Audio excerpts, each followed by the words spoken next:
Hi, everyone. Welcome back to the Change Your Mind podcast, where we explore personal development, spirituality, and science. I'm your host, Chris Ashley.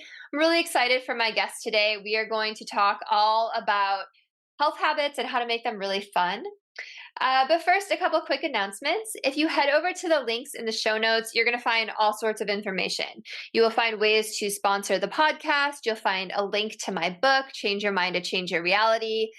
You'll find links to courses and free downloads and free masterclasses and all sorts of goodies. So head over to the link tree, head over to the links in the show notes. And of course, you'll also find notes for all of my fabulous guests that I have.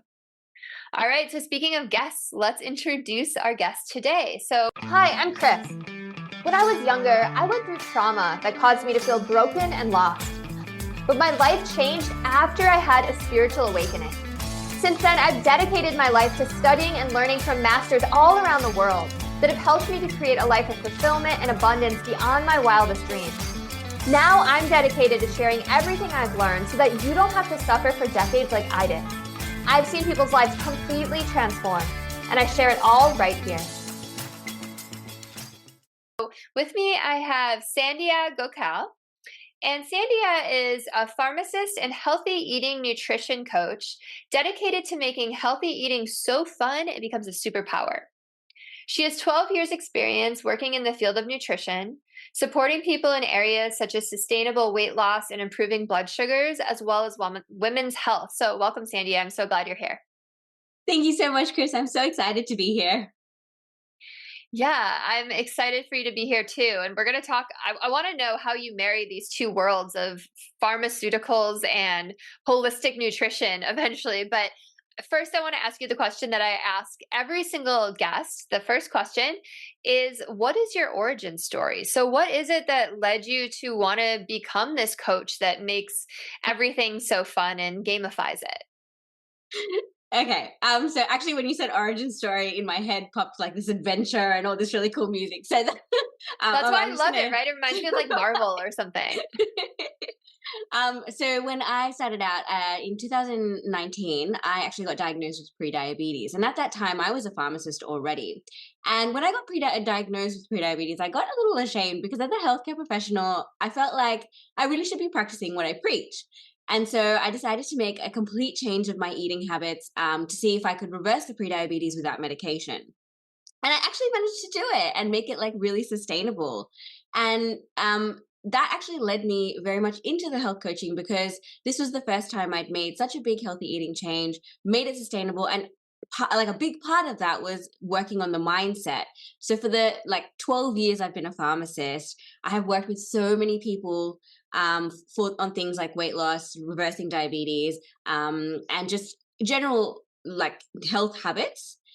But in that 15 minutes to 30-minute conversation, we didn't spend a lot of time on mindset and how the mind and how your beliefs really affect your eating habits. And so what I'd see day after day is people would come into this journey and then at some point they would reverse and go back to what they were doing before. And so that's where I actually became a health coach, because I really wanted to marry the two. I really wanted to look at what was underlying all those eating habits and bring a more holistic view to how I dealt with people and I guess help people in their journey. Like my main goal as a pharmacist was really just to see that change. And it just gives me such a great feeling of pleasure to see someone make that change sustainably. So yeah, that's my origin story and how I ended up marrying the two as well, actually.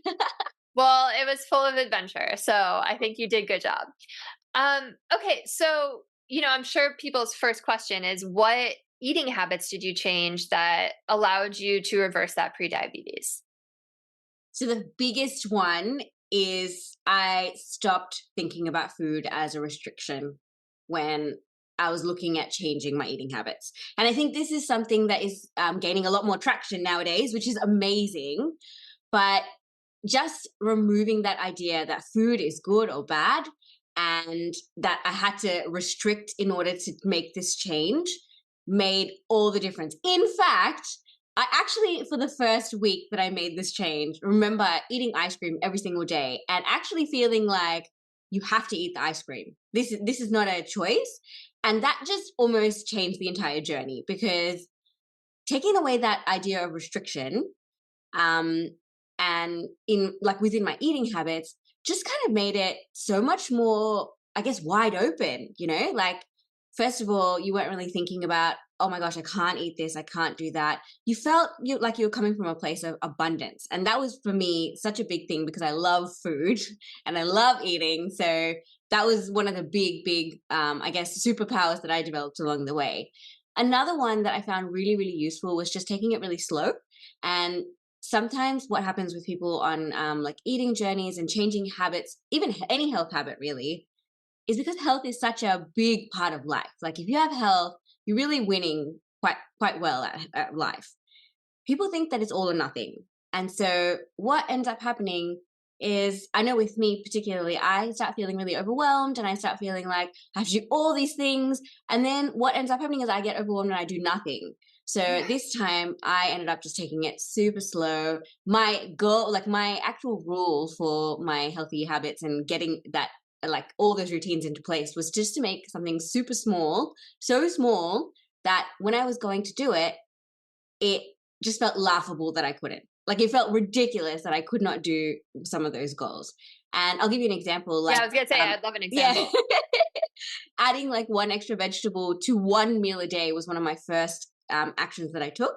And that is not a hard thing to do when you think about it. Like, one extra vegetable could be, an extra piece of lettuce in your sandwich, an extra piece of carrot in, whatever meal you're making. So it's not a hard change to make. And the idea that you can't reach that unless you live in a place where you don't have access to those foods is actually quite hard to do. Like, it's hard to not do that. So yeah, that's one of the other things that really, I guess, changed the journey. I love that concept of making it so easy and small that it's like it would be ridiculous if you couldn't do it. That's really, really great. And I think I'm going to steal that from you. And I have to laugh because I asked you what eating habit you changed to reverse your prediabetes, and your answer was I ate ice cream every day. So I was expecting you to say I cut out sugar, I cut out gluten or carbs or whatever. Because as someone who has studied a lot of this as well myself, like that's what I've been taught. So is there like a specific diet that you went with or that you coach people on? Like, what's the actual food? So when you mentioned cutting out sugar, that was actually what I focused on. And when I did say ice cream, that was only in the first week to get over that, like that mind, I guess, obstacle of I'm going to have to restrict. But realistically, for pre-diabetes, in my specific situation, cutting out sugar was the best option, because I had a bit of a sugar addiction, and removing the sugar just meant that I could regulate what I ate so much more. When I coach people, I don't usually have like a specific diet, because everyone is different. Everyone's bodies react differently to different foods, different types of foods, so I don't necessarily like promote a particular style of eating. However, there are some general rules that I always kind of try and put into place if it works with someone's lifestyle. And one of them is cutting out sugar, especially in the initial phases. So, especially when they have medical conditions like diabetes, because sugar is addictive. It's actually almost 10 times more addictive than narcotics. Like, they've done studies to show that in the brain, that produces the same effect as drugs. So yeah, like it's I a mean, I big believe thing. it totally. Absolutely. So it's definitely one of those things that when you cut it out, it becomes very beneficial. But I really want to clarify here, when I say quitting sugar, I don't actually mean natural sugar. So fruits, dates, anything where you can eat the natural source of the food and you get all those other benefits like increased fiber, increased hydration, all the vitamins and minerals that you need. Those things are not cutting out sugar. In fact, that's what I suggest as the substitute for processed sugar. And I think that's where a lot of people, it again takes away that restriction, because we're not taking away everything sweet in life. It's more you're adding in more of the good things, the good sugars, and then taking away all the processed sugar where you can't really recreate that sugar in your home. You know what I mean? Like, It's usually made in a factory. And those kind of sugars is what I cut out completely. And you know what? When you make the habit change on a mindset level, sometimes making that action change is really not that hard. Yeah, yeah, I love that. Like, so I love that you said dates, by the way, because I have such a date addiction. Like those Medjool dates from Whole Foods are so good. I'll sit there and eat like 10 of them, and my husband's like, "Those have so much sugar." So I appreciate the permission. I'm gonna say that you gave me permission from now on when he gives me a hard time, and I love that you don't cut out fruit because a lot of people do, and I know it's high in sugar, but I also am like, if nature made it, it can't be that bad, right? Like we're meant to eat foods from nature. So I appreciate, I'm sure everything in moderation still, but I appreciate that outlook. Okay, so you've talked about mindset a few times now. Like how does your mindset affect your eating habits? I guess is where we'll start. That's a very broad question. Yes, it affects it on so many levels. So the way you think about food, first of all, is going to affect what the food does in your body. Did you know? I actually went to a workshop on this recently and it was really cool. So, your microbiome, which is like all the good bacteria that's sitting in your gut, has a huge effect on how you digest and extract nutrients from food. Sure.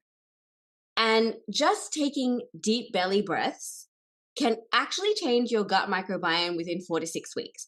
So it can change the type of food that you prefer and how you digest food within 4 to 6 weeks. I find that so fascinating. So I just thought Wow, I'd that share is that quickly. so fascinating. That's Right? amazing. What's the science behind that? Do you know? So the science is basically your microbiome adjusts itself based on what you're eating. So when you take deep belly breaths, first of all, you're promoting mindful eating. And that actually allows you to really taste the food and really see what the effect of that food is on your body. So that generally tends to lead to people wanting more of the things that are more nutritious. So that, and then within 4 to 6 weeks, what ends up happening is your microbiome slowly adjusts to actually prefer those foods over the processed foods that you might have been eating before. And I just find it really fascinating that 4 to 6 weeks is not that long of a time. Oh. And it can feel like forever when you're doing it, but at the end of that, you're like basically you've got a whole new bacterial colony in your stomach, which is amazing. Um, I'm a bit of a nerd in this sense. I get really excited about this. I'm such a nerd too, and that's so fascinating. And you and I were just chatting right before this that we both have like young babies, and so my kid was a baby, and so I'm thinking about his gut microbiome a lot. Like I just bought one of those like tiny health kits to test his gut microbiome, and knowing that it can change, like not obviously as an infant, but that we can change our gut microbiome gives me that like a lot of peace of mind, right? Because I'm like, oh, I don't want him to have a bad start in life, right? Because his gut isn't right, because he didn't come out vaginally, right? So I'm just thinking about that. I appreciate that. Okay, so talk to me more about how your mindset affects the foods that you eat, because that's so fascinating. Okay, so first of all, the thing you tell yourself about the food, like I mentioned, changes how your body processes it. But it also changes, I guess, how you approach food in general. Let me give you an example. So if you're constantly telling yourself, I can't resist sugar, I'm just not a healthy eater, I just, I just love food too much to ever be someone who can cut out all those foods, you're already setting yourself up to be that person. Yeah. So you're telling yourself a story that this is who I am, and what's going to happen is your brain wants to make you happy. That your brain is going to do everything in its power to make that a reality. So just by changing the words you're saying to yourself, that can lead to a massive change. And it seems like such a simple thing, and so many people will say oh, that's absolutely not possible. I agree that it's not possible overnight. It is definitely not possible overnight. But the more and more you tell yourself who you want to be in a way that's actually aligned with what you want. For example, I am a healthy eater.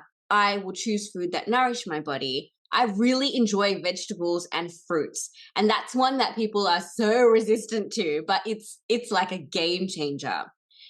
But once you change that story, you'll start noticing that you naturally start noticing the food that actually aligns with that vision. So, and it sounds crazy, right? Like it sounds like, how will I ever find fruit and vegetable so appealing that that's what I choose over the, hot chips and I can't even think of something now, burger. But it's happened. I had a situation where I was out. I went on like an overnight trip with friends, and this was probably like 8 or 9 weeks into my quitting sugar and changing my eating habits journey. And I remember it was like there's so much junk food, and I was on holiday, so I was like, yes, I'm just gonna go for it. And about a day in, I was like, I need some vegetables. Like, I cannot do this. I can't just keep filling my body with this. And it wasn't even like oh, this is bad for me. This is like, I am craving a vegetable right now. So I went out and bought like a cucumber and just was munching on that. And in my head, I was like, is this real? Like, is this happening? Because like, like what, 2 months ago, this would not be the case. I would be like chowing down on that and just be so happy that I can, eat whatever I want. So it really does affect your brain, what you tell yourself. So I think it does take time. And I think 4 to 6 weeks is a good time period to give yourself, but it 100% can. And the way you do it is you just choose who you want to be, and then just start telling yourself what would actually benefit that. I mean, I love that.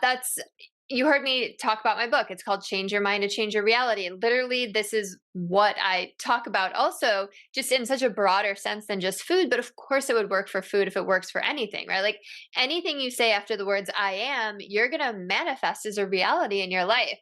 And I've never thought about it in this sense with food, but like, of course it works, right? Um, so you said something interesting. You said, how you think about food affects how your body processes it. So, talk to me a little bit about that because that sounds really fascinating too. Okay.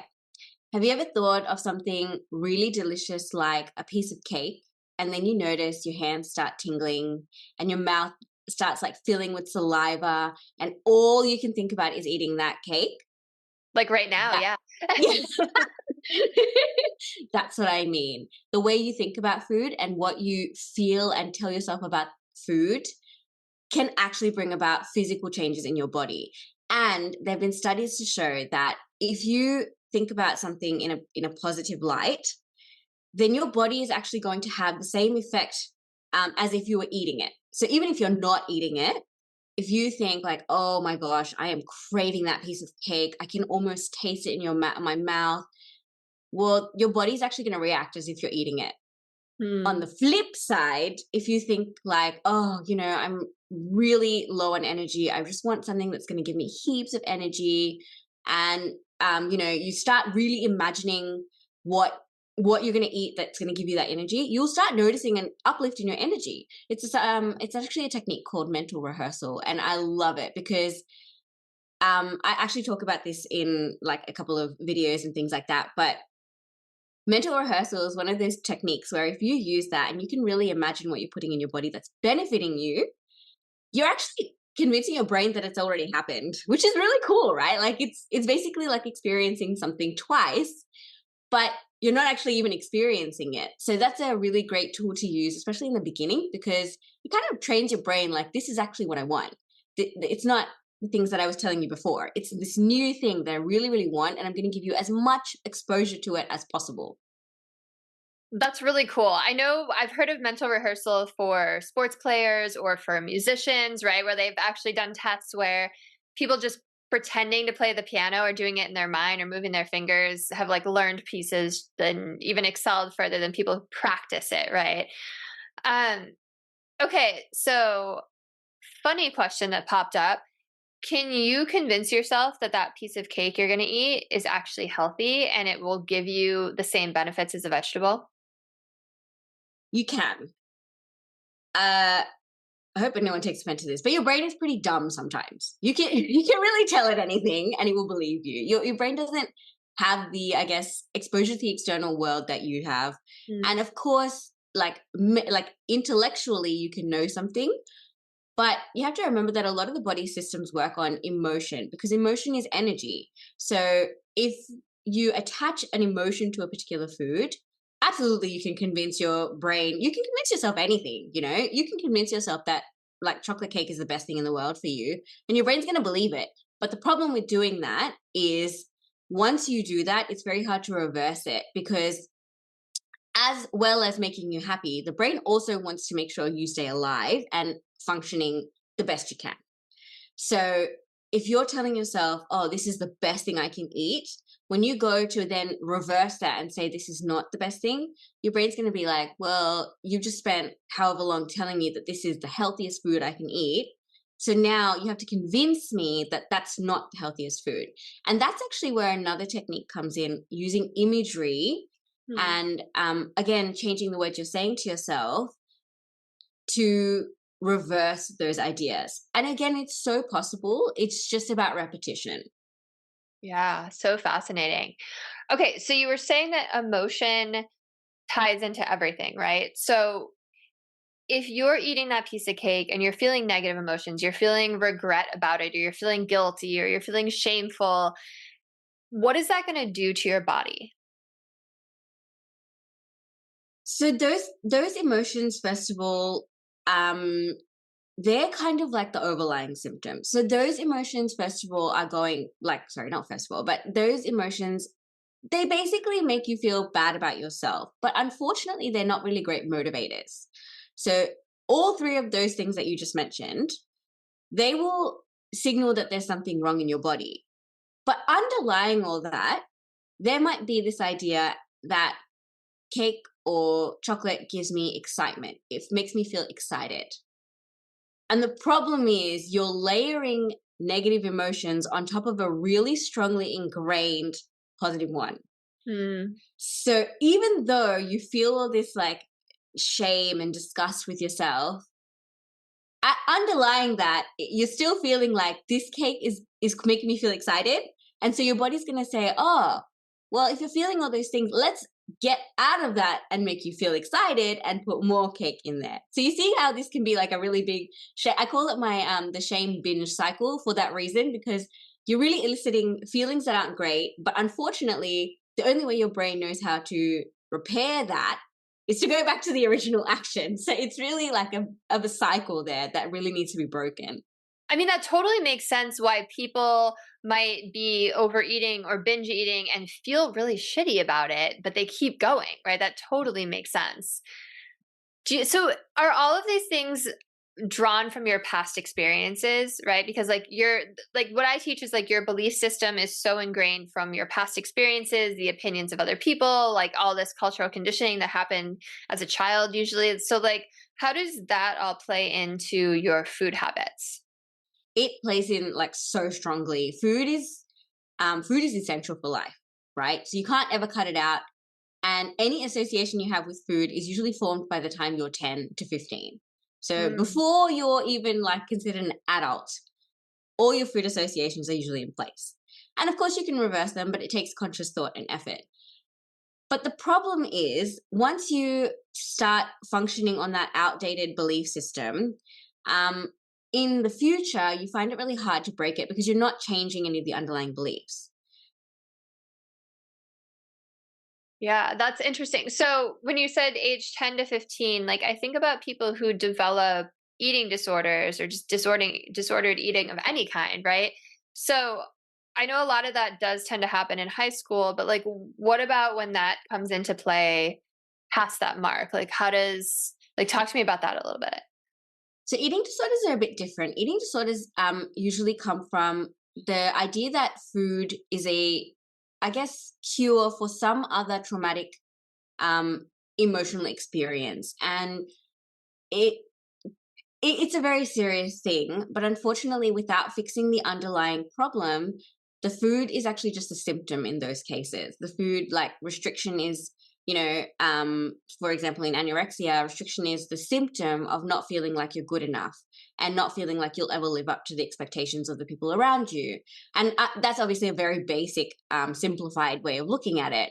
But all eating disorders usually come down to an underlying idea about your sense of worth and your sense of identity. And unless that's addressed, the food habits are just going to keep coming up the same way because they're, again, like they're just a symptom. They're not really, they're like a band-aid for what is actually going on. Yeah, totally. I think I've also heard that disordered eating, it's like something you can control when you're feeling out of control, right? When something is out of control in your life, it's like, well, at least I can control this, like this small little piece of my world, right? I can control what goes into my mouth or what doesn't go into my mouth. um okay, so I have to ask, because you have this pharmaceutical background, like, how has all of this changed your view of the pharmaceutical industry, right? Because, so often we hear that we have to take drugs to reverse these kind of things, but you can do it with eating. So, what did that do with your view? And are you still a pharmacist? I am still a pharmacist. Okay. Absolutely. I love pharmacy. It's part of my passion. I really love the health industry in general. But here's the thing, I don't disagree with taking medication. I disagree with the idea of taking medication as the cure all. Okay? Mhm. So, right now, and specifically in the idea of weight loss, there's this a drug called Ozempic. It's taking the world by storm. Everyone seems to love it or hate it. Like have a strong opinion. The thing is, Ozempic is just a tool. It's just a tool to be used in the way that will benefit your body. The issue comes in when people don't they use it as like a this is the easy way out, and they don't actually make the habit changes that would take them further in life. And that's where I really find there's an issue with taking medication because in any condition, if you take medication and you don't make the changes in your lifestyle and your mindset, that medication is a lifelong medication and it is a band-aid fix. And you're band-aid fixing something that you could actually change with some simple actions. And I think that's where people make a lot of, I guess, They're stuck in this situation. And to be honest, like like I said, I don't disagree with taking medication, but I just can't. For me personally, I really don't like relying on other things, and I'm a little bit weird because I do like taking the hard road as well. The easy road is never. I always like take the stairs. I always like try and find the complicated way to do something, especially physically or like in the habits area because I know that it's going to benefit me down the long track. But not everyone knows that, and so taking medication you can absolutely do it, but I would really strongly advise as a pharmacist and a healthy eating coach, like make the underlying change because otherwise you're just going to be in this position where you're relying on something else to live a good quality of life. Yeah, I like that idea because so often in the spiritual community, it's like you can heal yourself, like everything comes from your mind and your emotions, and you know, drugs are bad, but there's kind of a time and a place for everything, right? Like not everything about Western medicine is bad, right? Like if I break my arm, like going to the hospital helps. And I could see that as like a tool that people abuse, right? Or that people just put all of their eggs in that basket and think, okay, this is what's going to fix me. I don't have to do the work. Um, no, I appreciate that. It made me think though, like, does our mindset affect how the drugs interact with our body then too? Do you think? Yeah, absolutely. The placebo effect is a real thing. If you're taking something and you believe it's going to work, of course, your body is going to react to that and do everything in its power to make it work. That's not always the case. There are going to be obviously some cases where your body really doesn't want to take that medication and it rejects it in some way, shape, or form, side effects. But for the most part, what you believe affects how your body is going to react to something. And that is not just with medication, that's with everything, right? But with medication, if you believe something is going to work, your body is going to respond to it so much better.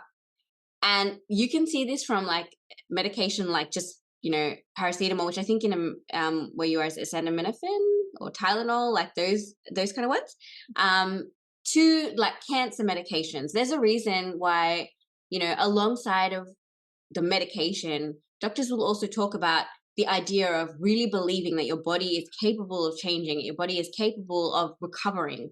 Because the more you can accept that and embrace that idea of your body being well, the more your body's going to try and make that a reality. I have not heard many doctors over here anyway. Where are you located, by the way? Australia. Okay. So I've not heard many doctors in the US talk about mindset or really believing it. And it's good to hear that in other places they are. They need to catch up over here. Okay. So what do you think the placebo effect is as a pharmacist? So the placebo effect is your brain will affect how your body reacts to something. That's the way, like, that's a very simplified way of saying it. But if the placebo effect can be used in so many ways, like, there's a book about it. I have it on my bookshelf. You Are the Placebo by Dr. Joe Dispenza. Yeah, I love that book. And yeah, he talks about how like your mind and your thoughts can make things happen that you would only expect to happen by medication or by like, psychedelics or doing some transcendental experience. So but I've tried this out so much. Like when I was a really young kid, I used to practice this because I'm a bit of a skeptic, but I also like experimenting. So I'm kind of like, I'm going to experiment with this. And I remember when I was 10 years old, I was like, I want to see if I can reverse my anger by just changing how I think about something. And it worked. Like it was so crazy, but I wasn't changing anything about my external world. I was literally just changing the way I reacted to something. And I think that is also part of the placebo effect because you're changing your reaction to something based on the thoughts and the feelings you're having towards something. So I think, yeah, placebo effect is so real and it can be applied to so many areas of life.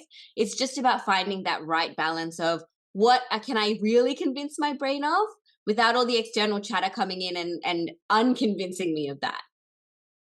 Yeah. Okay. So first of all, you're totally talking my language. Literally, my book, Change Your Mind to Change Your Reality, is about how if you shift your perspective and look at something from another point of view, you can completely change your life. And that means not being angry about something. So I want to hear how you reverse that or how you were able to do that yourself when you were experimenting. And then, oh my gosh, you just said something so genius that I had a question about. What was the last thing you said? Oh my gosh. Do you remember what it was? Uh, No? it Okay. was, it'll come, it'll come. It'll come. Um, Tell me that first. so when I was younger, anger is an emotion, and anger is really interesting actually because it's where your boundaries get crossed, and there's this really great philosophical principle called the ladder of fall, and it's something that has fascinated me my whole life since I heard it. It's basically where when you get angry, you go through a series of processes and you lose all sense of discrimination, and that is why in anger you react in a way that most people say like you're reacting from your truest self, but really it's actually from your animal self because you're reacting with instinct rather than with discrimination, which is really what separates humans from animals. So that's the principle that I really love. And when I heard it, I was like, okay, I'm going to try and apply this. And whenever I got angry, instead of reacting, I would actually just stop, walk away from the situation, take a few deep breaths, and then start using my sense of discrimination. Did someone really do that to upset me? What were they, where were they coming from? And there's a great fictional book called Something Borrowed. It was made into a movie, but it's really good. If you read the book, she talks about how she gives the other person a jewelry in her head, and I was like, this is amazing. I'm going to do that. So I ended up starting to give the other person a jury. And when I was angry about something, I'd be like, okay, if I was in a law court, what would they be saying right now as evidence that they weren't trying to make me angry? And I know it sounds really complicated. And I do sound like I'm talking to myself a lot, but I do actually do that. Like that, unfortunately, is just how I function. I love talking to myself, not in a crazy way, but like just mentally. And by actually seeing the other side and seeing the other's perspective, a lot of the time the anger just went away because someone was never trying to hurt me. They were just reacting the way they reacted. And I use that up until today. And there are very few times I will react out of anger in a way that harms or hurts anyone else for that reason, because I have kind of trained my brain to say, well, if I'm angry, a boundary of mine has been crossed. I don't want to descend into that space where I just act out of instinct and I'm, trying to, I guess, attack like a tiger. Like I don't want to attack like a tiger. I want to sit and I want to think and then respond in a way that's going to diffuse the situation. So I guess that's a really complicated way of answering your question, but that's how I deal with that. I love that answer. Thank you so much. And I think it's so genius. And by the way, talking to yourself is totally a great thing because we're all thinking trillions of thoughts every day, right? And psychologists even say 90% of our thoughts are negative and repetitive. So what you're doing is you're breaking that cycle and you're saying like, wait, I want to actually look at my thoughts and figure out like, is this serving me right now? So I think that's so genius. I mean, if people don't take away anything else from this episode, I hope they take away that because it's just it'll completely change your life like it has for you. So so what else have we not touched on that you think is really important for people to know? I'd really like to talk about how motherhood can affect habit change, because both you and I are new mothers, and I think there are a lot of new mothers out there who could really benefit from that, if that's something you would like. Yeah, yeah. Tell me how motherhood affected your habits. Okay, so first of all, as a mother, it's so easy to get sucked into this motherhood journey. And I think a lot of people lose their identity, they lose their space to be themselves. And one of the ways that they can regain that in a really small sense is just by deciding what kind of person they want to be and then showing up as that person in small ways. And I'm not talking about like new mothers in the first 6 weeks, because you're right, like I still have mum brain, so That's I know survival what mode it's for sure. like, yeah. But after that, I think it's really important to recognize that you have this a great opportunity, because as a mother, you are able to change who you are in front of someone who has no idea who you are. They are not familiar with you in any sense other than the like maternal child sense, like you have that bond. They don't know anything about the world, and they are going to take all their cues from you. So this is like a perfect opportunity for you to shape the way you want to be in the future in the smallest possible sense. And that's such a cool, like amazing feeling. So as a new mother, you're in the like early stages of motherhood, and I'm sure you kind of have that that overwhelming sense of responsibility towards your child. I know I did. I felt like I have to be the best version of myself, and in the beginning, that actually caused a lot of stress, because I was like, oh my gosh, my baby's watching everything I'm doing. Then I have to keep reminding myself, even now, she's 1.5, but I have to keep reminding myself, she has no idea. So whatever I do, I get to redo it tomorrow, and I can say that's the real way you're supposed to do it. I get to redo it the next day and the next day. And that's a great opportunity, right? Because you can just practice what you want to do. It's not about being perfect. You don't have to be perfect about it. But you can recreate what you want to do and recreate who you want to be. And I specifically like doing this with the eating space, because there's this idea that in motherhood, we just eat whatever's left over from our kid. And we don't really have the space to make our own meals and enjoy our own food. And I don't know if you've seen it, but there's this really great meme where it's like, I understand now why the mama bear's food in Goldilocks was cold and the dada bear's food in Goldilocks was hot. That's funny. I like that. But the reality is, you can make whatever you want and eat it. And even though it seems like that kid is you have to make separate food for the kid and you have to do all this stuff, reality is, at the end of the day, they're going to see what you're eating and they're going to want that. I mean, I don't know how many times I've started eating like something that I really wanted and my kid's like, I'll take that. It happened a lot with peaches, which I'm absolutely obsessed with, and I was a little bit, I was happy, but also a little bit sad, because I was like, she's eating all my peaches. But like, I think it's just a really great opportunity. And I think people lose sight of that in this idea that, you have to feed your kid in a particular way. And unfortunately that means making 2 meals, but you don't, you can just feed your kid in the way that nourishes their body, but also helps you like demonstrate to yourself that this is who I want to be. I want to be someone who eats really healthy food, or I want to be someone who, nourishes my body with the food that actually benefits me.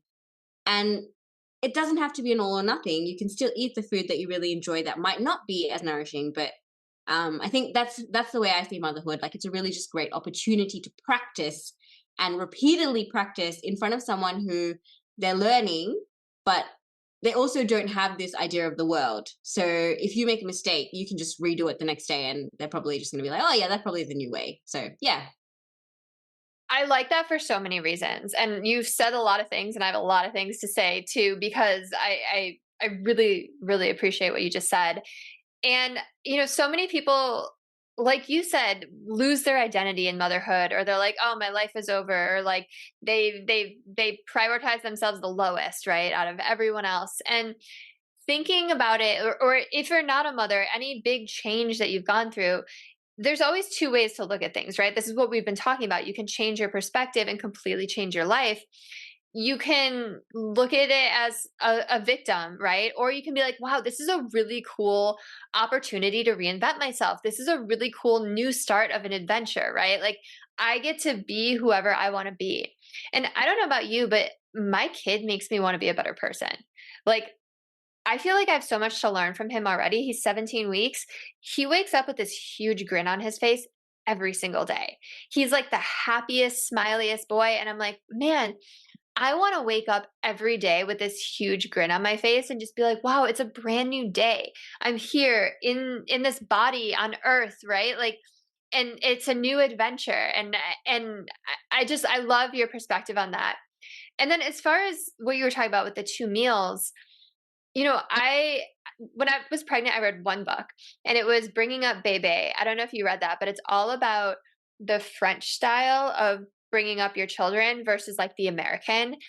And one thing I really took from it is like, make your kid fit into your life rather than the other way around, right?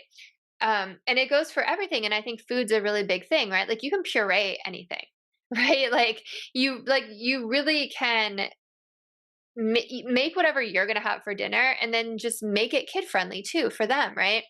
Because I mean, A, they're going to get nourishment. B, they're going to have a much better palate, right? They're not going to be as picky. Like you said, they're going to want to eat what you eat.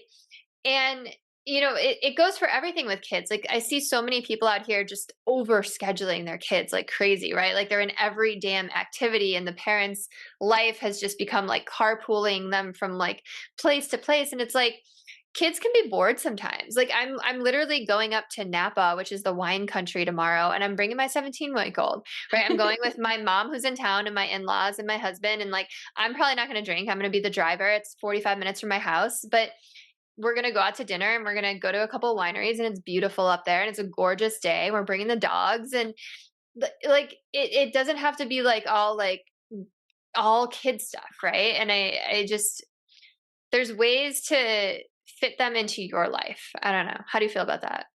I love that. I was lucky in that I never had this idea that I had to give up everything for my kid. Yeah. And so there's a big part of me that tries to fit her into my life, but in a way that I guess she enjoys it as well. And Yeah. I think it's really important to remember with kids, like, generally they'll just enjoy anything. Like, it's always about that idea that they're learning and they're growing. And at this age, like when they're so young, they don't know any better. Like, I know it sounds so mean, but they really don't. If you go to the shops, like, I pretty much use every opportunity of my everyday life, anything that I'm doing, as an opportunity for her to have fun. And for me, that's enough. Like, I don't have to take her to special things. And on the flip side of that, I also use it as an opportunity to learn from her, exactly like you said, and like view my world through her eyes. Like, oh my god, grocery shopping is super fun because I can just chuck stuff in a trolley. Walking around, there's so much to see and there's so much fascinating things. And so that's the way I approach motherhood, really. I try to learn from her as much as I can, but I'm also trying to teach her, like, this is how you can live your best life. And I guess, yeah, to your point, I love the idea that your kid wakes up with a grin on his face. I was like, oh, I need to learn that bit. I don't know how to do that yet. Like, I'm always like, snooze. Right. And they have so much to teach us, right? Like, everyone you meet in life is your teacher, and especially the people in your immediate circle. And I like that idea of, as long as your kid is having fun too, and just bringing play back into life. Like, kids help you relive your childhood, right? Like, it's pretty special. And it seems like a theme in your life, right? Like you try and gamify things, you try and make things fun. And it made me realize like we didn't even talk about how you gamify the food thing. So can we get back to that? I wanna hear like how you gamify other things because I really like that you have that like lightness about you, right? Like you try and make things fun and life is fun, right? Like we don't have to hold it so heavy. It can be a really fun adventure to be here. Yeah, 100%. I like play is the foundation of me, really. Like I try and make everything fun. And the way I do that with healthy eating habits is just really just adding I'm a big gamer. So board games, video games, escape rooms, anything, right? So I just take elements from those and I add them to my healthy eating journey. That's actually how I made it one of the ways I made it sustainable in the beginning is I started setting myself challenges. And it wasn't necessarily with other people because I found with other people I would kind of give myself cheat days because, you know, when you're with someone else, you have that sense of solidarity. And if they're not achieving their goals, then sometimes you feel like, okay, it's okay for me not to. Sometimes it was just with myself. But putting challenges in place, giving myself rewards, this is a huge part of any habit change, but specifically with healthy eating, rewarding yourself in a non food way can be an absolute game changer and also just finding ways to experiment and make it fun. So one of the really like small easy ways that I do it is I have this goal of mindful eating, and I love mindful eating, but it's something I have struggled with a lot in my life. And so instead of making it mindful eating, I have to eat mindfully every day. I have to eat without distraction. I have a little spinning wheel. You know, one of those like spinning wheels you get on like Temu and all those, you know, sites where you can get 20% off. I have that for eating. And so I basically have put like 5 spokes in different aspects of like mindful eating. And every day I get to choose a different aspect just by spinning my wheel. And it's such an easy, simple way to do it. There are so many apps out there that can do it for you. But it just adding that tiny element of fun makes it feel like, oh, it's so exciting. Like I'm adding something into my journey that makes it a little bit less mundane and a little bit more exciting. And so that's just the way I use gamification. I think everyone has their own fun style. So it's really important for me specifically to take that into account because not everyone is going to find the same things fun. And and I'm all about making it super personalized and super tailored. So using people's individual fun styles means that we can create like a whole eating, I guess, journey that is so specific and so fun for that person. So yeah. What a great attitude to go through life with. And the wheel with the spokes is so fun. So, for people who don't even know what mindful eating is, like tell me a few things on the spokes. Like what are your options each day?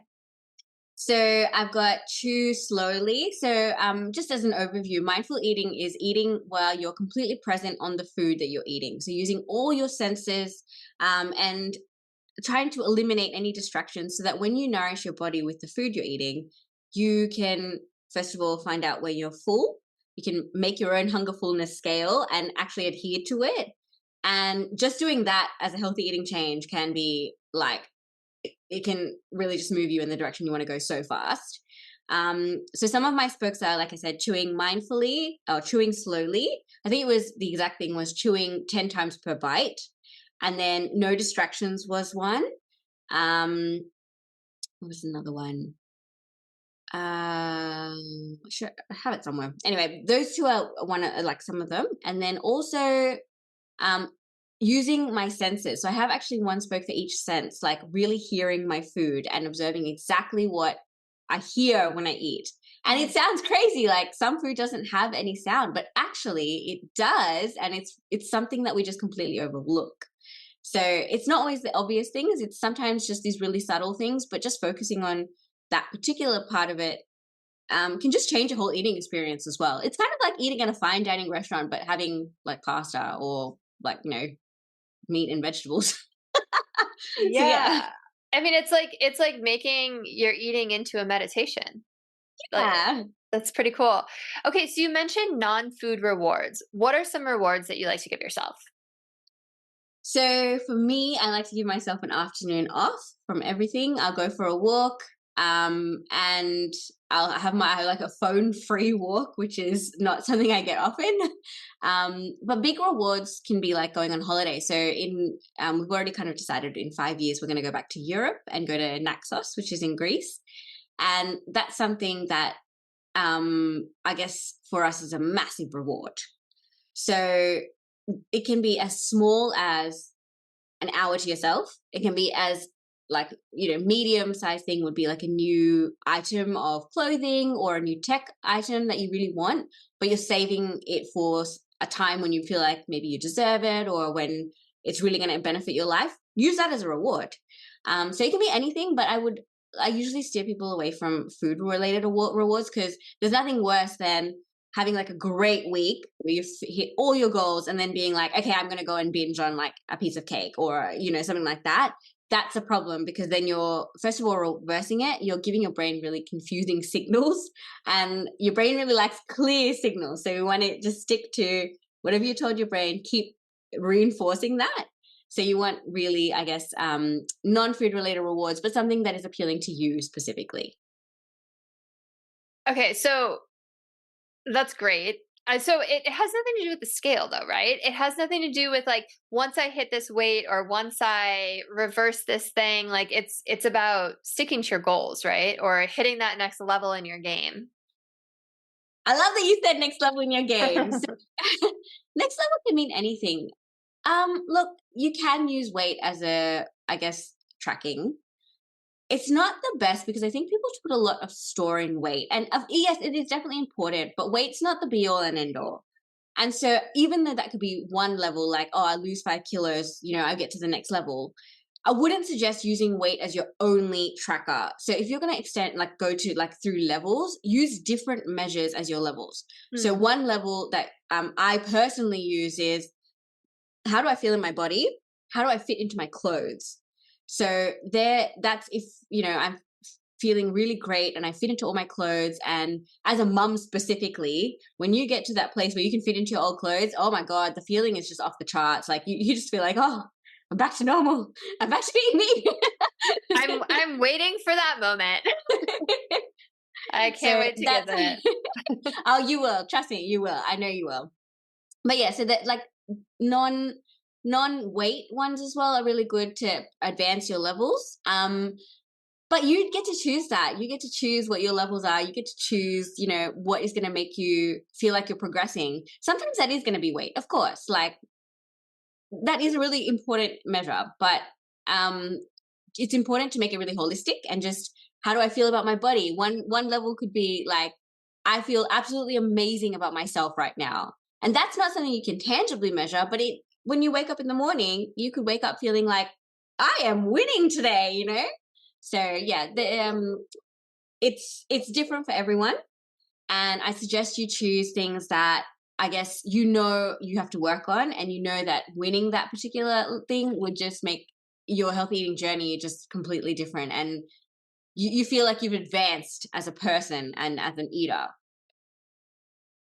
Awesome. Well, thank you so much for all of this. I can't believe an hour has flown by. I love this conversation. I'm all about mindset, as I've told you.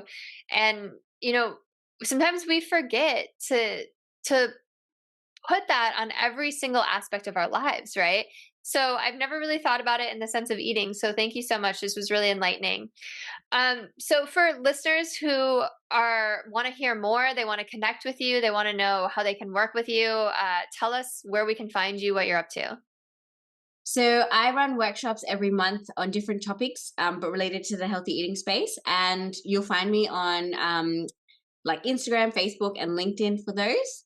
I also have a YouTube channel. So if you're just looking for general information about healthy eating, how to make it fun, or just like even like the latest scientific data or something about a medication, that's where I usually post like my informational videos.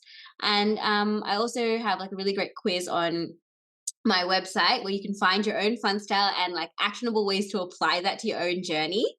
Nice. So yeah, and like a newsletter that I send out weekly as well. So there's quite a few ways to reach me, but in general, I just really love giving you tips and tricks to move you forward in your own journey. So yeah, check those out and see how you go.